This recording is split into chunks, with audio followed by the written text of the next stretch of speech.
धक्कादायक आणि सगळ्या राज्याला चिंतेत टाकणारी अशी बातमी आहे।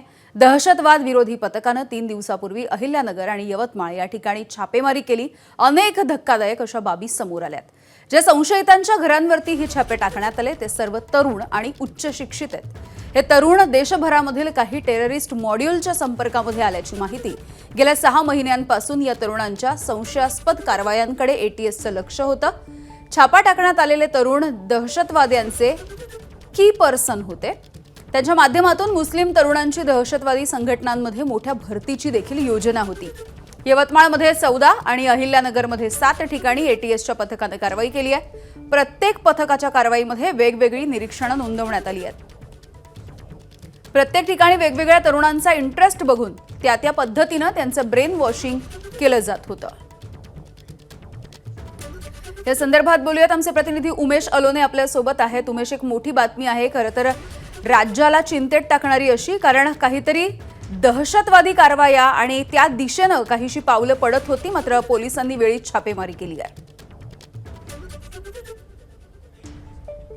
निश्चितच यामिनी, टेररिस्ट मॉड्यूल तयार करताना सॉफ्ट टार्गेट जे होते या संघटनांचे, की ज्या गावामध्ये दंगली झाल्या मागच्या 10 ते 15 वर्षात, अशी गावं त्यांनी टार्गेट केली आणि या गावातील जे उच्च शिक्षित आणि शिक्षित मुस्लिम तरुण आहेत त्यांच्यावर त्यांनी लक्ष केंद्रित केलं आणि या तरुणांच्या माध्यमातून एक मोठं जे आहे ते नेक्सस त्यांचा तयार करण्याचे जे प्रयत्न आहेत जे या संघटनांनी केले होते।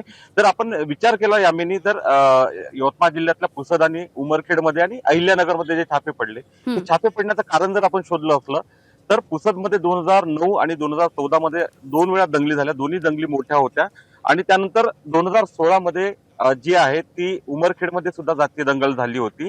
त्यानंतर या भागातल्या तरुणांचं शांतपणे जे आहे ते ब्रेन वॉशिंग करण्याचं काम सातत्याने सुरू आहे आणि या कारवाया ज्या आहेत त्या मागच्या काही काळामध्ये मोठ्या प्रमाणात सुरू झाल्या होत्या।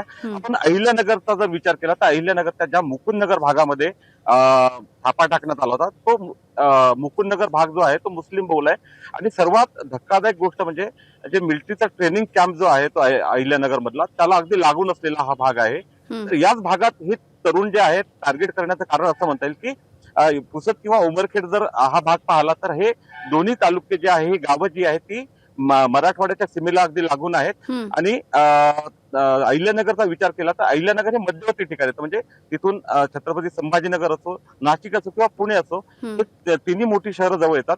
या माध्यमातून या मोठ्या शहरांना लक्ष करण्याचा जो आहे तो डाव या संघटनांचा होता का, आणि या भागातील जे उच्च शिक्षित तरुण आहेत त्यांना पद्धतशीरपणे त्यांचं ब्रेन वॉशिंग करणं, त्यांना या कारवायामध्ये गुंतवणं, असा एक जो आहे तो त्यांचा डाव होता। आणि सर्वात महत्वाची गोष्ट अशी आहे की पुसद आणि उमरखेडचा विचार जर केला तर मराठवाड्यामध्येही मोठ्या प्रमाणात टेररिस्ट मॉड्यूल जे आहेत ती तयार करण्याचा त्यांचा प्लॅन होता। मराठवाड्याचा विचार केला तर परभणी असो, छत्रपती संभाजीनगर असो, जालना असो, या ठिकाणी असे टार्गेट जे आहे हे एरियात त्यांनी ठरवले होते आणि याच भागातले तरुण जास्तीत जास्त मोठ्या प्रमाणात दहशतवादी संघटनांमध्ये त्यांना सहभागी करून देशविघातक कारवायांमध्ये त्यांना जोडण्याचा जो प्लॅन जो होता तर या नेक्ससचा होता। आणि पुढच्या काळात या भागातले तरुण जे आहे जास्तीत जास्त या कारवायामध्ये हे करून महाराष्ट्रातली मोठी शहरं जी आहेत त्या शहरांमध्ये या कारवाया वाढवण्याचा जो प्लॅन आहे ते या नेक्ससचा होता, असं जे आहे ते तपासात समोर आलेलं आहे आणि अनेक आणखी काही धक्कादायक गोष्टी ज्या आहे या तपासातून समोर येतील। उमेश, धन्यवाद या सगळ्या सविस्तर माहितीसाठी। एबीपी माझा, उघडा डोळे बघा नीट।